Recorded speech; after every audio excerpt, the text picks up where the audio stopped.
PTI को vote किया था, बट वो इमरान खान के नाम पे ही वोट किया था। मुझे पता भी नहीं था कि मेरे जो हलके में बंदा है वो कौन है। तो खान की भी उसी तरह से ही मैंने उससे ज़्यादा फ़ैन फॉलोइंग किसी की नहीं देखी। फिर इस्टेब्लिशमेंट ने कुछ करने नहीं दिया या किसी ने कुछ नहीं करने दिया, दब्बे अल्फाजों में जो भी कहते हैं। बात यह है कि आप प्राइम मिनिस्टर थे ना, अब अगर दोबारा भी वोट मांगने आते हैं आप, तो आपको हम प्राइम मिनिस्टर ही बना सकते हैं। नाउज़ुबिल्लाह, खुदा तो बनाने से रहे। तो अब आप तब भी आके ये कह देंगे कि मुझे कुछ करने नहीं दिया। तो जिस वक्त आपको कुछ करने नहीं दिया जा रहा था, आप रिज़ाइन करते, बाहर आ जाते और फिर आप कहते कि मुझे कुछ करने नहीं दिया जा रहा, अवाम आपके साथ खड़ी होती। आपने हर कोशिश की कि आप बाहर ना आए। मैं शाहज़ेब खानज़ादा साहब का मैं उनको अच्छा एक एंकर समझता हूँ। मुझे बड़ा मज़ा आता है उनका शो सुन के। ये इकलौता शो था जो मुझे बड़ा अजीब, मैं शाहज़ेब खानज़ादा को भी ये क्या कर रहा है, ये कौन सा वक्त है। सो ऑब्वियस लोगों को चूज़ करना चाहिए जो विद एजेंडाज आएँ। बाय एजेंडा आई मीन, जैसे आपकी मुल्क की इस वक्त सबसे बड़ी ज़रूरत है कि आपको एजुकेशन के अंदर बहुत पैसा लगाना है और आपको हेल्थ के बेनिफिट देने हैं हर बंदे को, और आपको स्पोर्ट्स प्रोवाइड करनी है। कह रहा हूँ कि जो स्कूलों के अंदर है उनको भी सही स्कूलिंग नहीं दी जा रही है। आप इंडिया में आईआईटी को देख लें, आप यहाँ पे यूईटी को देख लें, यही है ना, वहाँ का आईआईटी गवर्नमेंट का इंस्टीट्यूशन सबसे बड़ा है, यहाँ का यूईटी सबसे बड़ा है। ठीक है, करीब भी नहीं आते। ठीक है। अस्सलाम वालेकुम। वालेकुम अस्सलाम। सर, क्या नाम है आपका? फसी। फसी साहब, ये बताइएगा कि अपकमिंग इलेक्शन में किस सियासी जमात को वोट कास्ट करेंगे आप? मैं अभी तक जो है किसी को भी वोट नहीं कास्ट करूँगा। पार्टी मुझे नज़र ही नहीं आ रही है। लास्ट टाइम मैंने इमरान खान को पीटीआई को वोट किया था, बट वो इमरान खान के नाम पे ही वोट किया था। मुझे पता भी नहीं था कि मेरे जो हलके में बंदा है वो कौन है। तो लेकिन अगर अभी दोबारा खान साहब खड़े होते हैं तो उनकी जो परफॉर्मेंस रही है, मैं उनको दोबारा वोट नहीं करूँगा। बहुत ही फजूल परफॉर्मेंस थी। आप समझते हैं कि जो 3.5 साल की खान साहब का दौर था, वो जिसमें खान साहब ने क्लेम किया कि मैं बहुत से फैसले करने में आज़ाद नहीं था, और ज़ाहिर इस्टेब्लिशमेंट की तरफ से भी बड़े मसले मसाइल थे और नैब इस्टेब्लिशमेंट के कंट्रोल थी, तो आप समझते हैं कि खान साहब गवर्नेंस के अंदर फेल हुए, या उनकी जो पार्टी है वो जिस तरह बनी थी वो उसी तरह ही बिखर गई है? सर, बात यह है कि पार्टी जो है ना वो इमरान खान के नाम पे बनी थी। मैंने इमरान खान से पहले कभी सुना था कि हमारे बड़े कहते थे कि भुट्टो की बहुत बड़ी फ़ैन फॉलोइंग थी। इमरान खान की भी उसी तरह से ही मैंने उससे ज़्यादा फ़ैन फॉलोइंग किसी की नहीं देखी। अब वो आके कहते हैं कि मुझे इस्टेब्लिशमेंट ने कुछ करने नहीं दिया या किसी ने कुछ नहीं करने दिया, दब्बे अल्फाजों में जो भी कहते हैं। बात यह है कि आप प्राइम मिनिस्टर थे ना, अब अगर दोबारा भी वोट मांगने आते हैं आप, तो आपको हम प्राइम मिनिस्टर ही बना सकते हैं। नाउज़ुबिल्लाह, खुदा तो बनाने से रहे। तो अब आप तब भी आके ये कह देंगे कि मुझे कुछ करने नहीं दिया।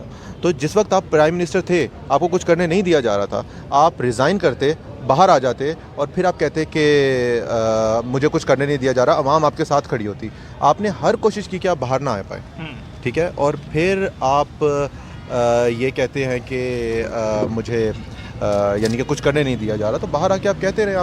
आपने नहीं किया है सर। लेकिन ये मामला जो खान साहब गिला कर रहे हैं, और आपने कहा कि शायद उनकी इनकॉम्पिटेंसी थी कि वो 3.5 साल में डिलीवर नहीं कर सके, लेकिन इसके मुल्क के अंदर 75 सालों में 23 वज़ीर आज़म भी अपना दौर नहीं मुकम्मल कर सके। तो आप समझते हैं कि ये 23 के 23 लोग ही इनकॉम्पिटेंट थे, या कुछ लोग ताकतवर तरीन हल्के ऐसे हैं जिन्होंने इन्हें डिलीवर नहीं करने दिया? नहीं, मैं ये 100% बात है कि ऐसी पीछे चीज़ें हैं जो कि नहीं करने दी जा रही। बट मेरा पॉइंट तो इमरान खान की हद तक है ना, कि इमरान खान के पास तो मैंने सपोर्ट किया। मुझे पता है कि बहुत पीपल सपोर्ट सबसे ज़्यादा इमरान खान के पास थी। ठीक है, अगर उनको कुछ करने नहीं दिया जा रहा था, रिज़ाइन करते, बाहर आ जाते। जिसके पास आवाम की ताकत, यानी बाकी सबके पास भी चांस नहीं था, लेकिन इनके पास सबसे बड़ा चांस था कि इसके पीछे सपोर्ट हो जाती लोगों की।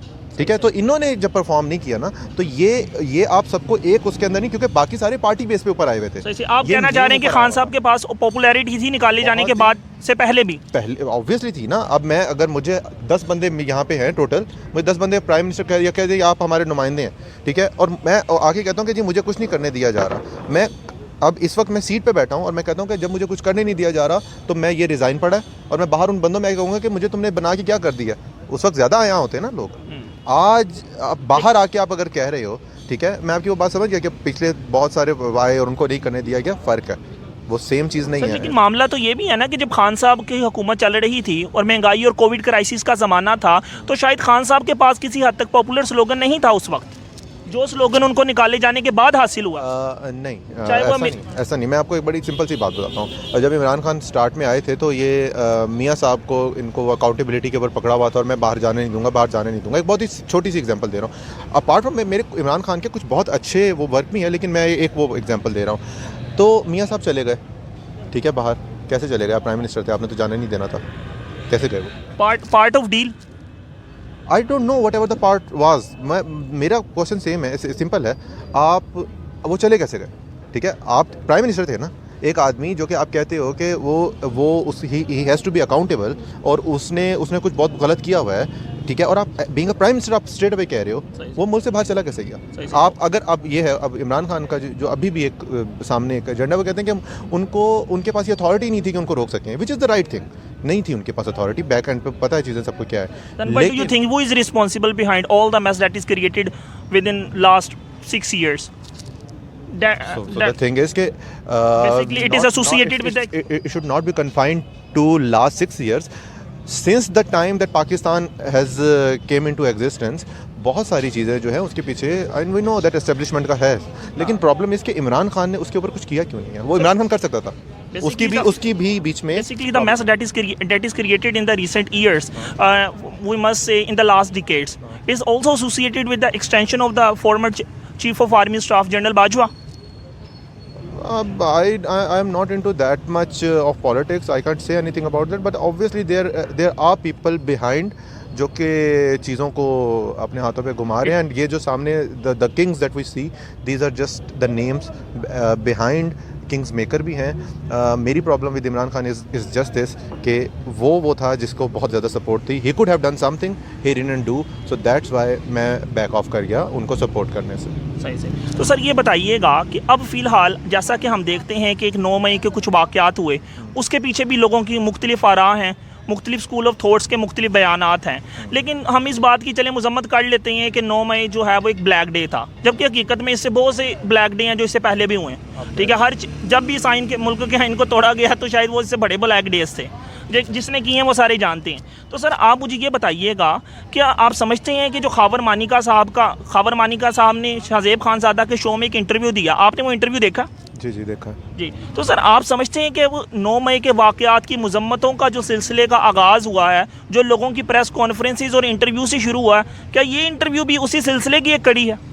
हाँ, मैं ये कहूँगा कि ये वो मैं इंटरव्यू जो मुझे याद है उसमें वो ये सारा जो बता रहे थे कि वो नवंबर 2017 की बात है, और फिर वो उसमें एक बात हो रही थी कि जनवरी में फिर शादी हो गई और कुछ इस तरह की बात थी कि वो इद्दत पूरी नहीं हुई थी. इस तरह का कोई इंटरव्यू चल रहा था वो, राइट? केस में बेसिकली हाँ, तो वो इस तरह की कोई बात थी. तो और फिर उसमें शुरू में वो रोए भी थे हल्का सा. तो मेरा ख्याल है कि ये बात अगर 2017 की है तो आपको आज उसको इंटरव्यू पे शाहजेब खानज़ादा को मतलब कि आके ये कहने की कि क्या ज़रूरत थी इतने साल के बाद, जब अरसा गुजर गया, सब कुछ हो गया. इनफैक्ट मैं शाहजेब खानज़ादा साहब का मैं उनको अच्छा एक एंकर समझता हूँ. मुझे बड़ा मज़ा आता है उनका शो सुन के. ये इकलौता शो था जो मुझे बड़ा अजीब, मैं शाहजेब खानज़ादा को ये क्या कर रहा है, ये कौन सा वक्त है.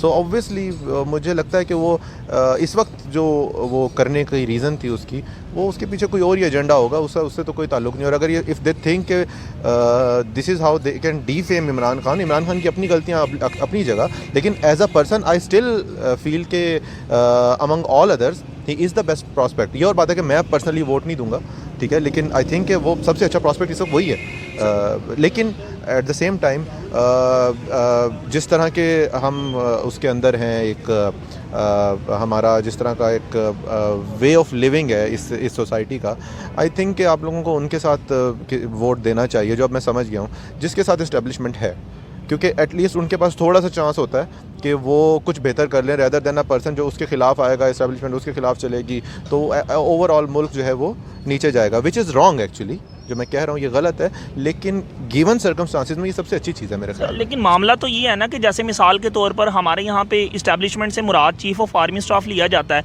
लेकिन हर 3 साल के बाद एक जब नई एक्सटेंशन आती है, बिल्कुल उसी तरह ही जैसे किसी इंस्टीट्यूट में मैनेजमेंट चेंज होने से निज़ाम तब्दील हो जाता है, तो जो इस्टेब्लिशमेंट है वो हीरो, इस्टेब्लिशमेंट की नज़र में जो पॉलिटिकल लीडर्स हैं वो भी तो हीरो और ज़ीरो हो जाते हैं. तो इवेंचुअली तो कभी भी ऐसा नहीं होगा कि इस मुल्क के अंदर कोई आप ये कहें कि सियासी इस्तेहकाम, पॉलिटिकल स्टेबिलिटी आ सकेगी. तो आपके पास, मैं समझता हूँ आपकी बिल्कुल वैलिड पॉइंट है इसका, मतलब इस्टेब्लिशमेंट तो किसी के साथ भी नहीं नहीं. हाँ ठीक है, चलो हकीकी तो आप कहना ये चाह रहे हो कि अगर आप उनकी तरफ वालों को भी ले लेंगे तो कल को वो चेंज हो जाएंगे, तो फिर उनका जो नए आएंगे उनका माइंडसेट चेंज होगा, तो अब कुछ और फिर ख़राब हो जाएगा, राइट? ये कह रहे हो ना? जी बिल्कुल ठीक है, वैलिड पॉइंट है, लेकिन आपके पास वो दूसरी ऑप्शन क्या है? सही. आपके पास या तो कोई और ऑप्शन, हम ये नहीं करते, ठीक है, एटलीस्ट वो 3 साल के अंदर जो भी उनका अरसा है उसके अंदर तो कुछ ना कुछ रिलेटिवली बेहतर हो जाएगा ना, ठीक है। उसके बाद वो चेंजेस आएंगी, जो होगा आपके पास कोई ऑप्शन ही नहीं है। मैं जो बता रहा हूँ आपको ना, वो एक गलत चीज़ है, आई एम टेलिंग यू कि वो गलत है, लेकिन वो बेस्ट ऑप्शन है इस वक्त। उसके अलावा आप क्या कर सकते हो मुझे बताओ। आप इसका दूसरा तरीका क्या है कि आप उनके अगेंस्ट चले जाओ, ठीक है। अगेंस्ट चले जाओगे तो अगेन डिस्टर्बेंस रहेगी। इमरान खान जाके देख लिया, सबसे ज़्यादा पॉपुलर लीडर यही था ना, जाके देख लिया क्या बना। आप जो कह रहे सारे मसले का हल तो पॉलिटिकल कंसेंसस है कि तमाम सियासी जमात के जितने लीडर्स हैं वो बैठ के एक चार्टर्ड ऑफ डेमोक्रेसी के अलावा एक पॉलिसीज़ के ऊपर चार्टर्ड पास करें कि कोई भी दौर आएगा। अब जैसे मिसाल के तौर पर 1990 से पाकिस्तान एक एड बेस इकोनॉमी चला रहा है। अब हम इसे बात को माने या ना माने, लेकिन हकीकत में ऐसा ही है, ठीक है। ये जो चूरन बेचा गया है कि एक चोर है दूसरा चोर है, ये इतना सियासतदानों को ब्लैक पेंट कर दिया गया जो हकीकत में वो थे भी नहीं। हाँ, ये चूरन भी तो वैसे इमरान खान इसका भी कल्प्रेट है क्योंकि उन्होंने भी यही किया था। लेकिन यार पता है इसका ना, ये चेहरे बदलने से या एस्टेब्लिशमेंट को कर्सिफाई करने से या किसी को आई डोंट थिंक सो कि इसमें प्रॉब्लम होगी। मेरा ख्याल है कि हम लोगों को ऐसे लोगों को चूज़ करना चाहिए जो विद एजेंडाज आएँ। बाय एजेंडा आई मीन जैसे आपकी मुल्क की इस वक्त सबसे बड़ी ज़रूरत है कि आपको एजुकेशन के अंदर बहुत पैसा लगाना है और आपको हेल्थ के बेनिफिट देने हैं हर बंदे को, और आपको स्पोर्ट्स प्रोवाइड करनी है, ठीक है। हम एजेंडाज के ऊपर बात ही नहीं करते। इमरान खान अच्छा है, वो अच्छा है, उसने ये कर दिया, उसने वो कर बड़ी दिया। अच्छी बात की आपने। 2 करोड़ 20 लाख बच्चे स्कूलों से बाहर हैं, children out of schools according to the report of UNESCO. ये जो आप बात करें ये तो बहुत ही ये तो शदीद वर्ष है। मैं तो ये कह रहा हूँ कि जो स्कूलों के अंदर है उनको भी सही स्कूलिंग नहीं दी जा रही है। आप इंडिया में IIT को देख लें, आप यहाँ पे UET को देख लें, यही है ना, वहाँ का IIT गवर्नमेंट का इंस्टीट्यूशन सबसे बड़ा है, यहाँ का UET सबसे बड़ा है, ठीक है, करीब भी नहीं आते, ठीक है। तो मतलब कि वो आपको बहुत ज़्यादा पैसा इंजेक्ट करने की ज़रूरत है एजुकेशन के अंदर, और इसके अलावा आपको जो बेहतरी ला रहा है हॉर्सेस फॉर कोर्सेज की ज़रूरत है। बीच में टेक्नोक्रेट्स की बात हो रही थी एक, वो बहुत अच्छी बात थी। मैं कह रहा था कि जिसको जो काम आता है, लाइक अभी इमरान खान के दौरान में ये कितनी गलत बात है कि फवाद चौधरी साहब minister of science and technology थे, वो लॉयर है बंदा, ठीक है। आपको इस तरह की चीज़ें जो है ना, आपको इनसे ज़रा देखना पड़ेगा कि वो इस तरह के लोग लाएं जो जिनको जो काम आता है। और दूसरी है कि इमरान खान ने बहुत अच्छी बात की, मैं जानता हूं कि उसके साथ गलत हुआ। वो कह रहा था कि ये जो प्रेसिडेंशियल सॉर्ट ऑफ गवर्नमेंट है वो आनी चाहिए, बहुत अच्छी बात है।